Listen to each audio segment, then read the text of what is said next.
Today I am recounting my experience building a computer, in which I went through more of an emotional roller coaster than I have ever experienced.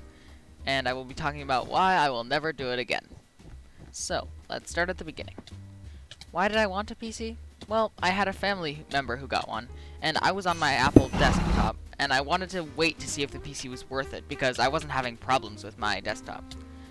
But in early May, I decided that finally I was going to build a PC. The thing was, my family was going on vacation for half the summer, and so my parents suggested that we got the parts shipped to where we were going so that I could have them there.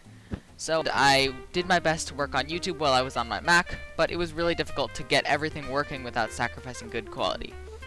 I patiently waited until we went across the country on vacation, and luckily all the parts were there.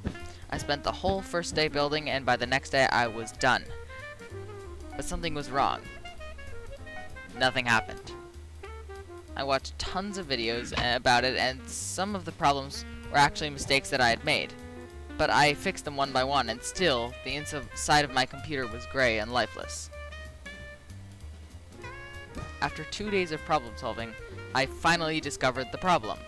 The power supply wasn't working. So I ordered a new power supply, which would come 3 days later, only to realize half an hour before it was arriving that my motherboard was making direct contact with the case.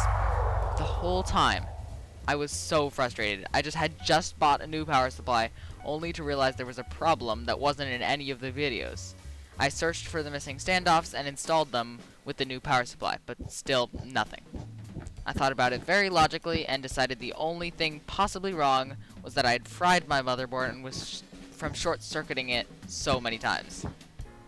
So the next day I got my parents to drive me 45 minutes to Best Buy to replace it. I had very little doubt in my heart that this would work, but alas, when I got home and I rebuilt it, carefully following every single step in the tutorial, I pressed the power button and a tiny strip of LEDs turned on the motherboard. That's it. No fans, no beautiful lights, just a pathetic strip of rainbow lights mocking me for my defeat. Literally, I still have this subconscious mindset that nothing is going to work out because of this traumatic PC build. So anyway, I took a couple hours off to cry and scream before enlisting the help of my dad. Together we tested every cable and every part. We even dug out the old broken power supply and the PC turned on. I have got to be the most unlucky person on earth. I fried my motherboard with a working power supply, assumed the power supply was the problem, replaced it, and fixed the motherboard problem, and the new replacement power supply was the broken one.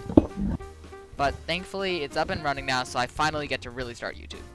My advice to new builders: if you don't get something in a tutorial, don't guess what the right answer is. And 2, don't take anything for granted, even that your replacement part is not the problem. If you enjoyed, subscribe. I'm going to post a bunch of stuff in the next few months that I really hope you will stick around for. Bye!